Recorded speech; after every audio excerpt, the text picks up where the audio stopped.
ADM Value est heureux de vous présenter l'émission Décryptage.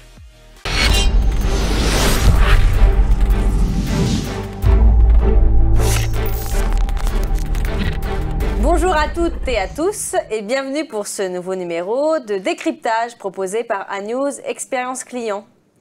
Alors aujourd'hui, on va parler de culture client et d'acculturation des collaborateurs. Et pour débattre de ces sujets, j'ai l'honneur d'accueillir deux invités. Tout d'abord, Florence Pouchot, qui après 20 années passées dans la publicité et la communication, notamment à la Française des Jeux, Florence est maintenant en charge de la culture client depuis 5 ans pour acculturer individuellement et collectivement tous les collaborateurs du groupe Française des Jeux à l'expérience client et à la connaissance client, afin de les engager et de les rendre acteurs de l'expérience client dans leur métier, et elle va nous en parler. J'ai l'honneur également d'accueillir Vincent Gelbar, qui après plusieurs années dans le marketing et la communication, il a choisi la relation client. Il travaille depuis 5 ans comme responsable du service client chez Bruno, qui est une entreprise de fourniture et de mobilier de bureau pour les entreprises. Bonjour à vous deux. Bonjour. Bonjour Céline. Alors, Florence, une première question, puisqu'on va parler de culture client. Est-ce que vous pouvez me donner votre définition de la culture client? Qu'est-ce que c'est pour vous la culture client? Alors je dirais que c'est le partage de tout ce qui va permettre d'engager toute l'entreprise dans la satisfaction des clients, de façon durable et de façon sincère. Et en fait, en fonction de la maturité des entreprises en orientation client, il peut y avoir plusieurs méthodes, moyens, ingrédients. Donc en fait, certains parlent de cap commun, de promesse client, d'engagement client, de diffusion de la connaissance client, de bonnes pratiques, d'inspiration extérieure. L'idée, c'est de nourrir toute l'entreprise pour aller vers cet objectif de satisfaction client. Merci. Et alors vous, Vincent, est-ce que vous avez votre propre définition de ce qu'on appelle la culture client? Pour moi, c'est une ligne directrice qui est présente à tous les échelons d'une entreprise et partagée par tous les collaborateurs. C'est vraiment une préoccupation quotidienne qui permet d'assurer en fait la satisfaction de manière continue pour les clients. Donc ça passe effectivement par l'écoute du client, bien entendu. Ça passe aussi par le fait de lui donner la parole, bien entendu. Et enfin, de lui parler. Donc tout ça, c'est comment on communique vers le client. Et pour moi, en fait, c'est la capacité que vont avoir tous les collaborateurs d'une entreprise, finalement, à se mettre dans la peau du client, à vivre le parcours client proposé par l'entreprise, à reconnaître l'expérience client, à identifier les différents points clés et les différents points d'amélioration pour permettre toujours d'innover et d'apporter une plus grande satisfaction client. Et comment vous faites du coup pour justement intégrer cette culture dans le quotidien des collaborateurs? Alors pour intégrer la culture client dans le parcours du collaborateur dans l'entreprise, ça va se faire à plusieurs niveaux chez Bruno. Dans un premier temps, je dirais que ça commence au niveau du recrutement. C'est-à-dire qu'on va rechercher des gens qui ont le sens client, que ce soit au service client ou dans tous les services de l'entreprise. Personnellement, j'aime bien demander aux personnes que je recrute de me raconter une histoire vécue de service client. Eux sont dans la peau du client et me racontent ce qu'ils ont vécu. Ça permet de débattre, d'analyser et de comprendre si la personne est capable de se mettre dans la peau d'un client et de se projeter demain quand il sera conseiller qui devra répondre aux besoins du client. En parallèle, chez Bruno, on a un parcours d'intégration qui s'appelle le parcours client, tout simplement. Donc le nouveau collaborateur va rencontrer toutes les personnes dans l'entreprise et en particulier, il aura une session spécifique au service client où il fera de la double écoute pour entendre les clients, entendre leurs besoins, leurs demandes, comment ils échangent avec nous. Et également, il aura il partagera une tournée avec un chauffeur-livreur pour aller à la rencontre du client et voir en face à face ce qu'il se passe. Et ça concerne du coup tout le monde? Ça concerne tout le monde qui rentre chez Bruno. D'accord. Et alors vous, Florence, comment vous faites pour intégrer cette culture client dans le quotidien des collaborateurs? Eh bien, de la même façon que, comme le disait Vincent, c'est important de connaître ses clients, de les rencontrer, de comprendre leur fonctionnement, leurs besoins, leurs usages, leurs motivations, leurs irritants, leur parcours, eh bien, on fonctionne de la même façon avec les collaborateurs. C'est important de savoir à qui on s'adresse, qui sont les collaborateurs, et d'identifier des cibles. Parmi les collaborateurs, il y a plusieurs cibles. Il y a une cible un peu culturelle, une cible stratégique, une cible peut-être plus opérationnelle. Et ce qui est important, c'est de comprendre le fonctionnement, les besoins, la maturité en expérience client, les besoins en accompagnement pour pouvoir leur proposer des dispositifs d'accompagnement sur mesure, personnalisés, qui leur soient utiles dans leur quotidien.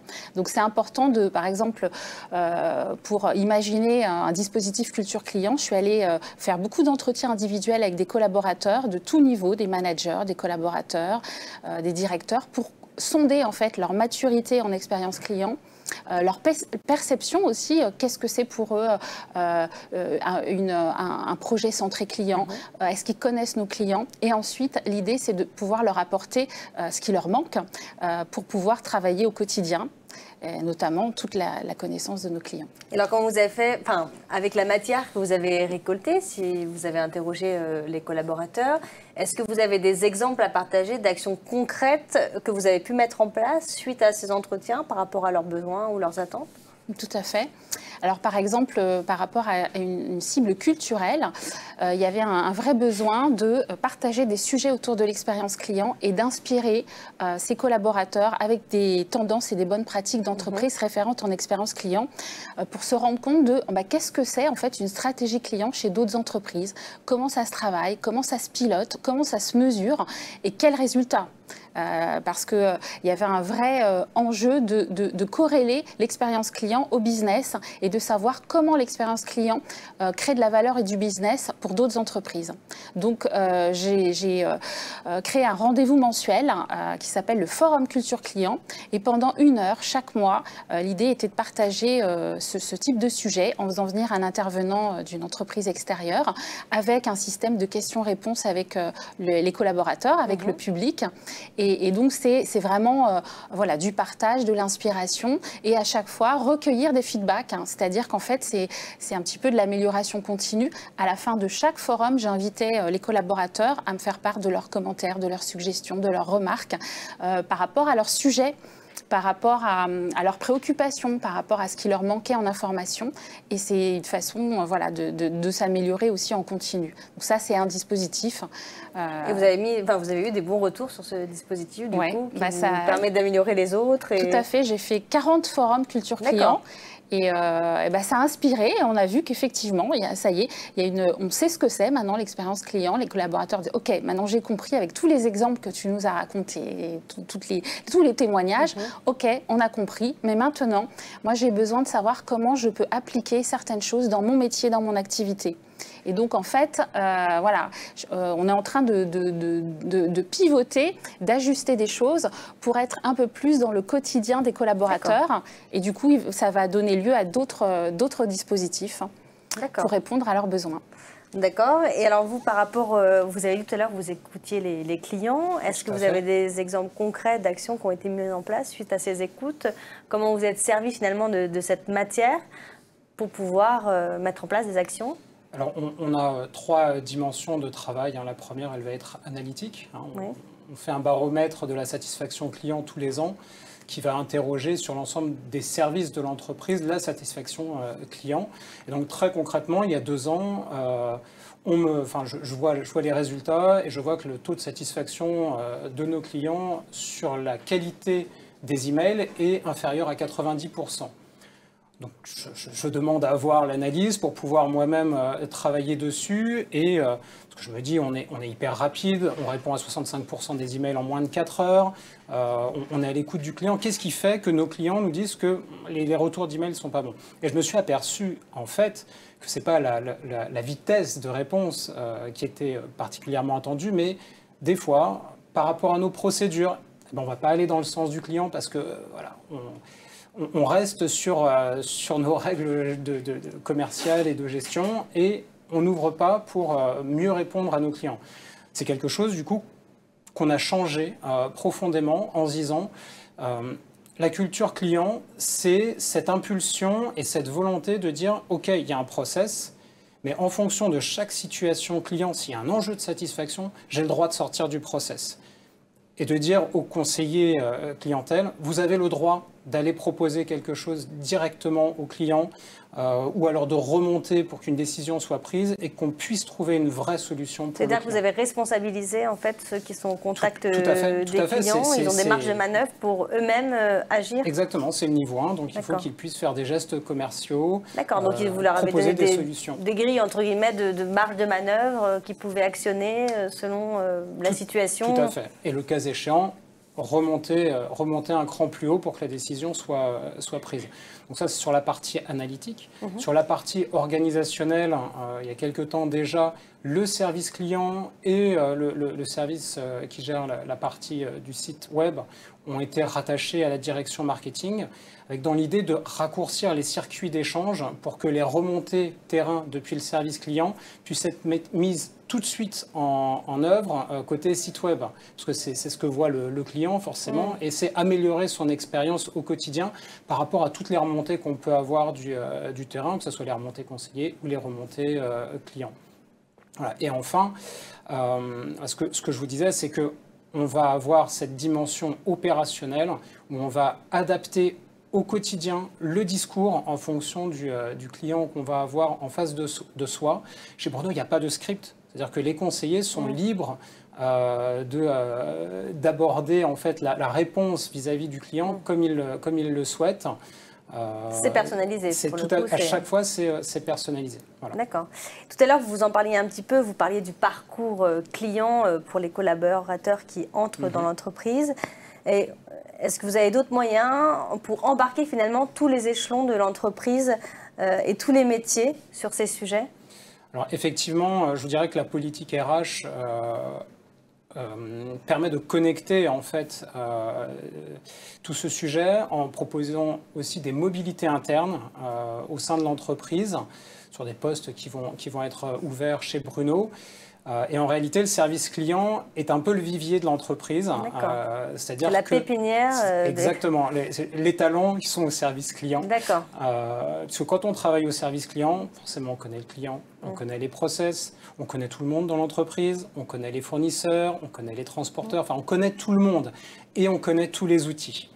Et donc, avec ce bagage-là, ça permet justement d'avoir des mobilités internes, des gens qui progressent dans la société, mais qui gardent toujours cette culture client très fort et cette temporalité immédiate qu'exige le client quand on l'a en ligne.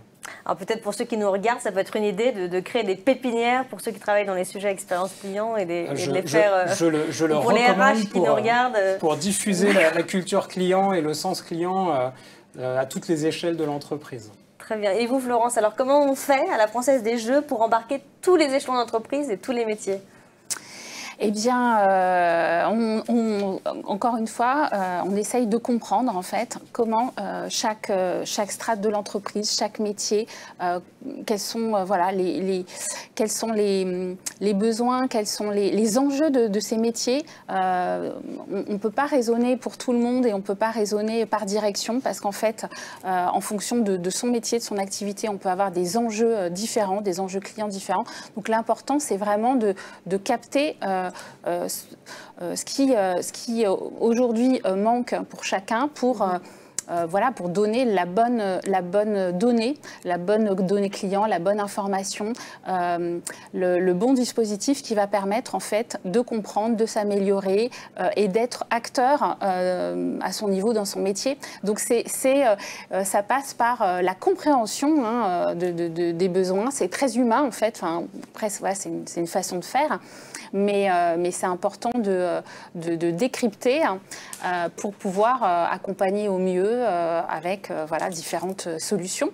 Et puis se dire que on est dans un mode un peu itératif, c'est-à-dire qu'en fait, rien n'est figé et c'est important de s'adapter en fonction de l'évolution de la maturité aussi des collaborateurs, des managers, où en fait, chaque année, par exemple, on mesure la satisfaction des dispositifs culture client proposés avec une enquête et en fait, chaque année, je récolte beaucoup de feedback, de verbatim, de suggestions, de remarques. Et ensuite, l'important, c'est de creuser en entretien individuel avec toutes ces personnes pour voir comment on peut les aider au mieux, parce qu'on franchit des caps, parce que de nouvelles questions se posent.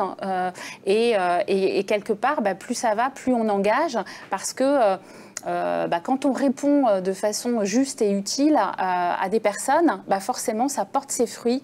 C'est la théorie des petits pas et un peu l'effet boomerang.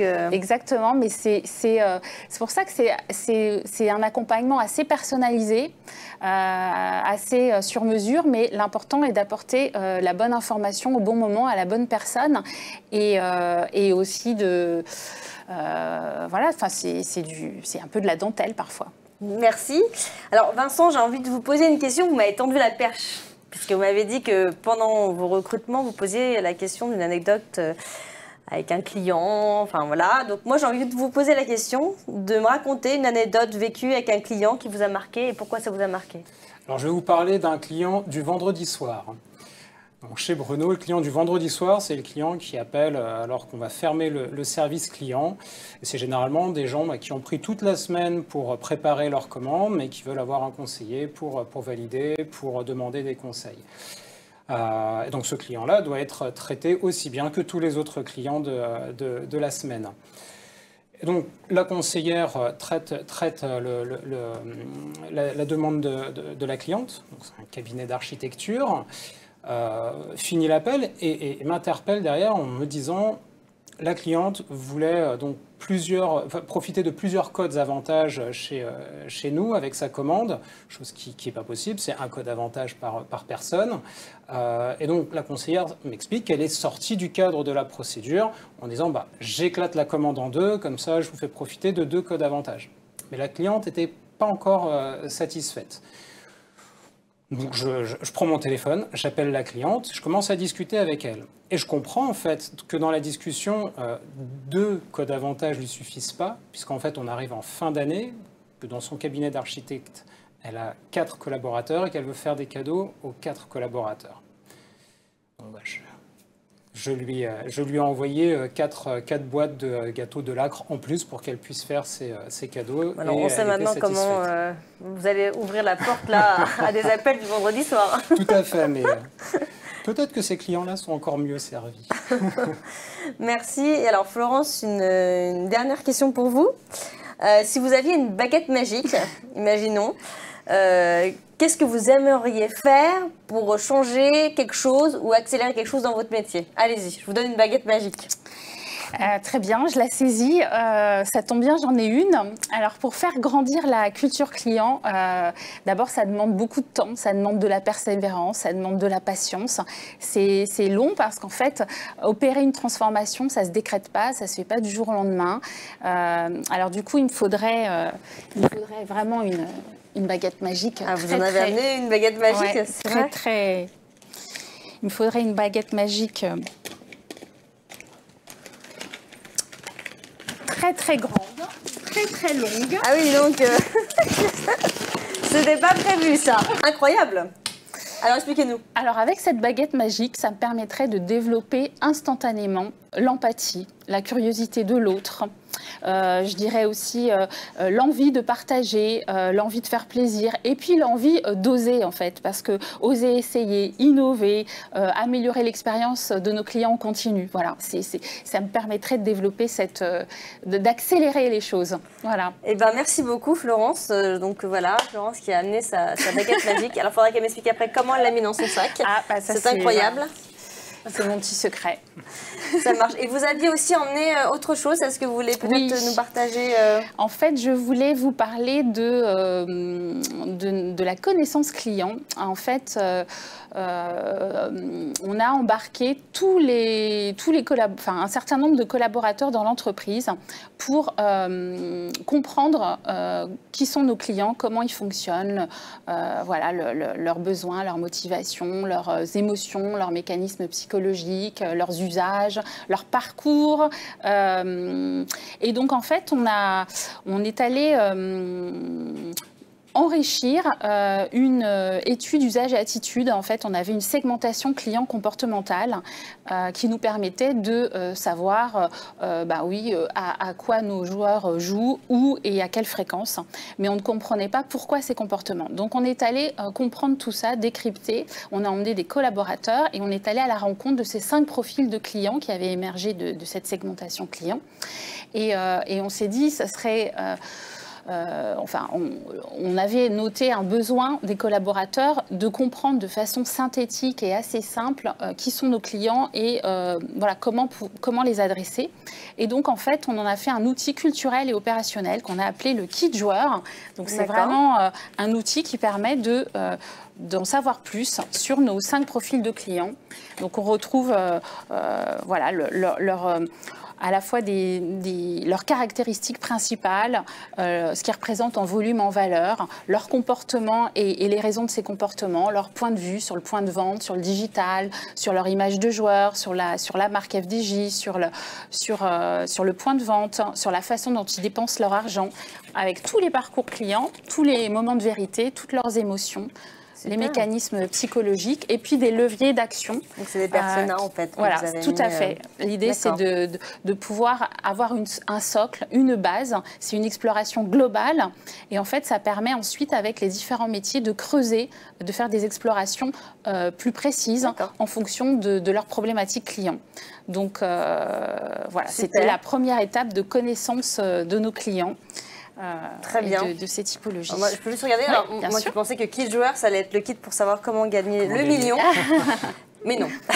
Ça fera l'objet de notre émission. D'accord, je note. Merci. Vincent, un mot pour terminer.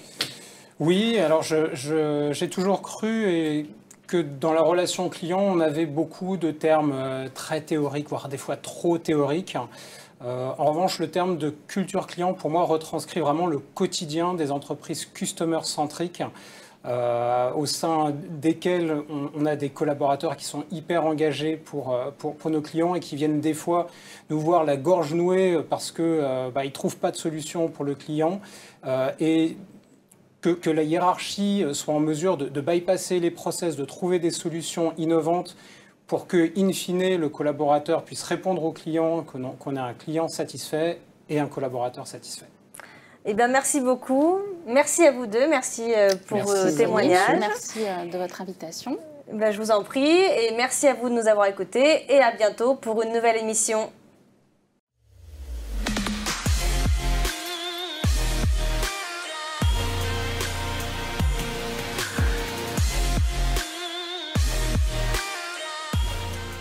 L'émission Décryptage vous a été présentée par ADM Value.